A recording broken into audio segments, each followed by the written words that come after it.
Myslím si, že nejaké tajomstvá nemám, ale ak by som mohol komunikovať, jednu dôležitú zásadu, ktorú mám, je, že naozaj mi záleží na osudoch ľudí a nielen našich zamestnancov, ale aj ich rodín. A osobne ako manažer považujem za moju primárnu zodpovednosť robiť všetko preto, aby naši zamestnanci a ich rodiny mali stabilné a kvalitné pracovné prostredie.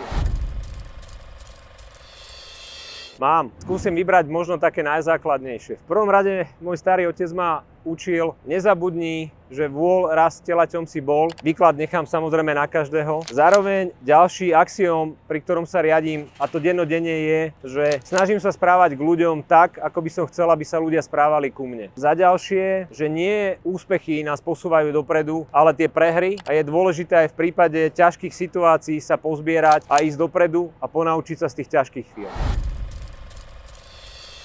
O úspechoch by mali hovoriť druhý, ale nie ten človek sám. Neviem, naozaj. Skôr by som ja možno povedal inú vec. A možno, že to je aj odpoveď na tú otázku, že ak mám povedať, že čo považujem za úspech, skôr by som povedal, že je obrovská pre mňa podstá česť, že mám možnosť viesť taký tým ľudí, aký vediem. A to je obrovská zodpovednosť, ale aj zároveň naozaj obrovská podsta.